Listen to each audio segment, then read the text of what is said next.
Tom Lembong korupsi 400 miliar rupiah, kasus impor gula sempat buat status soal demokrasi. Kejaksaan Agung atau Kejagung Republik Indonesia resmi menetapkan 2 tersangka kasus tindak pidana korupsi impor gula periode tahun 2015 hingga 2016.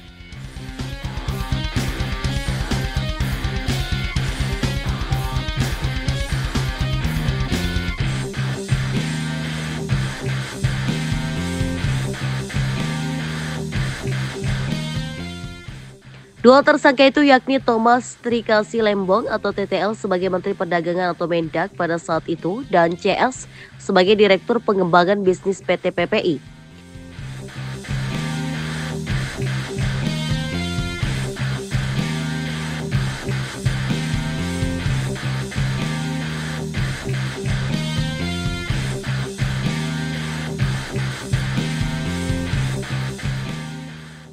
Perihal kasus tersebut, Direktur Penyidikan Jaksa Agung Muda Bidang Tindak Pidana Khusus Abdul Kohar menjelaskan kronologinya bahwa berdasarkan rapat koordinasi antar kementerian tepatnya yang dilaksanakan 15 Mei 2014 telah disimpulkan bahwa Indonesia mengalami surplus gula sehingga tidak perlu melakukan impor.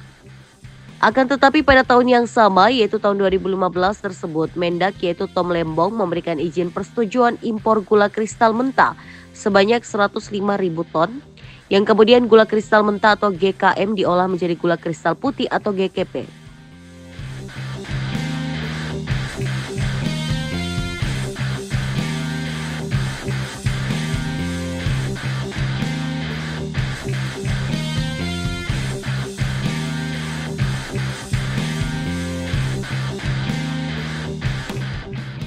Bahwa pada tahun 2015 berdasarkan rapat koordinasi antar kementerian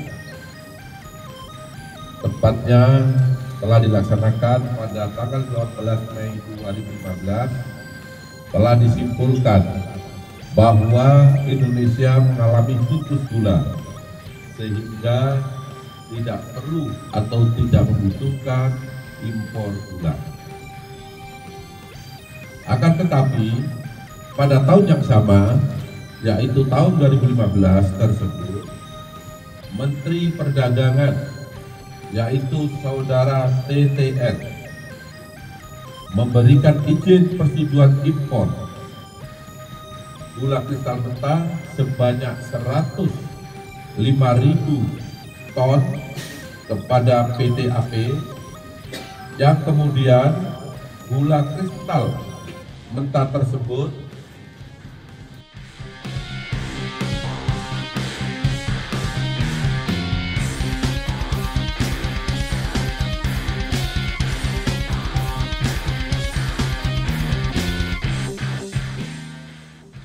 Kohar melanjutkan, sesuai dengan keputusan Mendak dan Industri nomor tahun 2004 yang dibolehkan impor GKP adalah BUMN, tapi berdasarkan persetujuan yang dikeluarkan tersangka TTL, impor gula dilakukan dan impor GKM itu tidak melalui rapat koordinasi atau rapat koordinasi dengan instansi terkait, serta tanpa adanya rekomendasi dari kementerian-kementerian guna mengetahui kebutuhan real.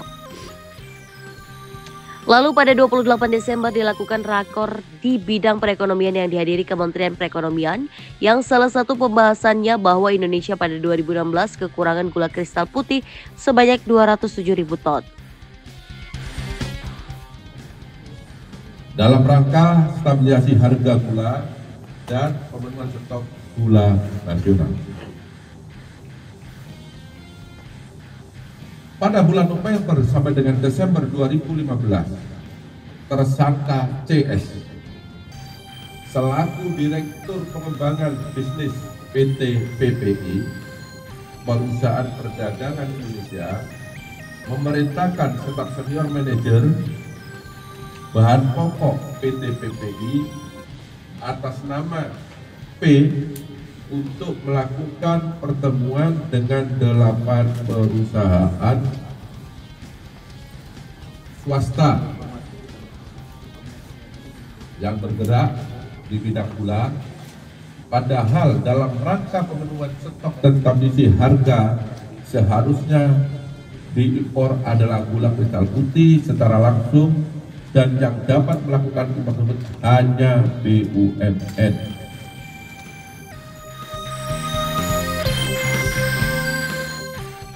Selanjutnya, ke-8 perusahaan swasta yang dikelola GKM menjadi GKP sebenarnya izin industrinya adalah produsen gula kristal rafinasi yang diperuntukkan untuk industri makanan minuman.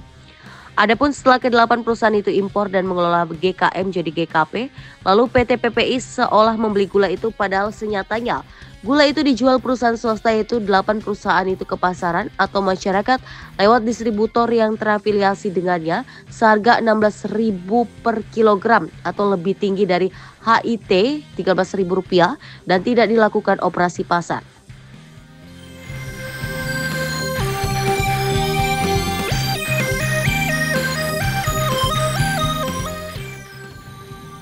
Bahwa kerugian negara akibat perbuatan importasi gula yang tidak sesuai dengan ketentuan perundang-undangan yang berlaku, negara dirugikan sebesar kurang lebih 400 miliar rupiah. Bahwa selanjutnya pada hari ini Selasa 29 Oktober 2024 penyidik pada Jaksa Agung Muda Tindak Pidana Khusus Kejaksaan Agung Republik Indonesia menetapkan status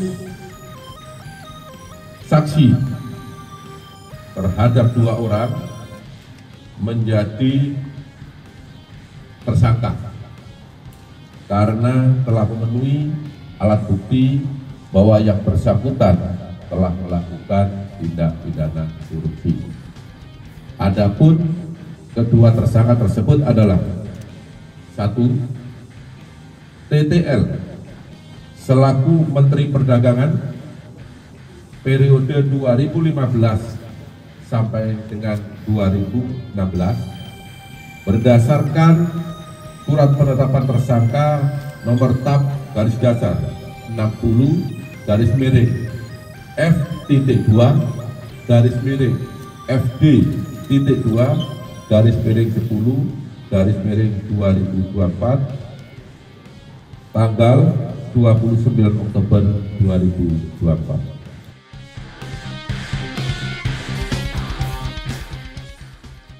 Atas perbuatan keduanya, negara dirugikan sekitar 400 miliar rupiah. Tom Lembong dan CS pun kemudian ditetapkan sebagai tersangka dalam kasus ini.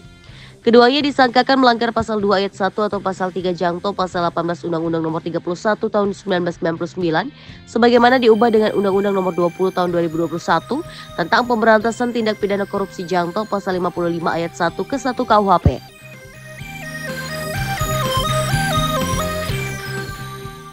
Tom Lembong sempat buat status. Kejaksaan Agung telah menetapkan mantan Menteri Perdagangan Thomas Trikasih Lembong sebagai tersangka. Lembong ditetapkan sebagai tersangka dalam perkara impor gula dan kini telah ditahan Kejaksaan. Namun sebelum ditahan, Thomas sempat membuat status di akun Instagramnya yang memberikan pesan terhadap anak muda di Hari Sumpah Pemuda.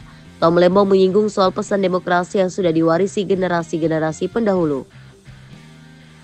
Status ini menuai banyak respon netizen, ada yang mendukung Tom tapi banyak juga yang menyindirnya. Kata Tom Lembong kepada awak media, Tom Lembong menyatakan menyerahkan sepenuhnya kepada Tuhan Yang Maha Kuasa atas peristiwa yang menimpanya. Tom Lembong melontarkan senyum selama berjalan di tengah kerumunan awak media. Sejumlah pertanyaan dilontarkan, namun dia tidak banyak bicara ataupun menjawab pertanyaan wartawan.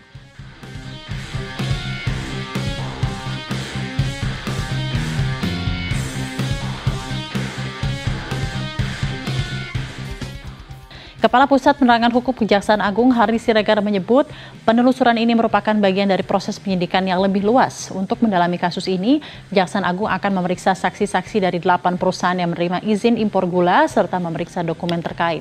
Thomas Lembong dan mantan Direktur Pengembangan Bisnis PT Perusahaan Perdagangan Indonesia telah ditetapkan sebagai tersangka. Dugaan awal menyebutkan bahwa Tom Lembong memberikan izin impor gula kristal mentah di saat pemerintah mengklaim mengalami surplus gula yang seharusnya hanya diberikan kepada BUMN, bukan perusahaan swasta seperti PT AP. Selain itu, Tom juga diduga memberikan persetujuan kepada PT PPI untuk bekerja sama dengan 9 perusahaan lain untuk mengimpor gula jenis gula kristal mentah atau GKM.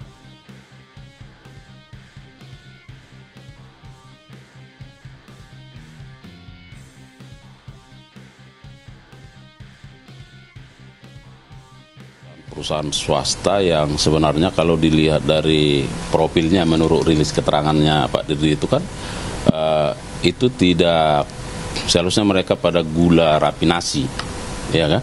Nah, jadi tidak pada gula kristal putih, ya.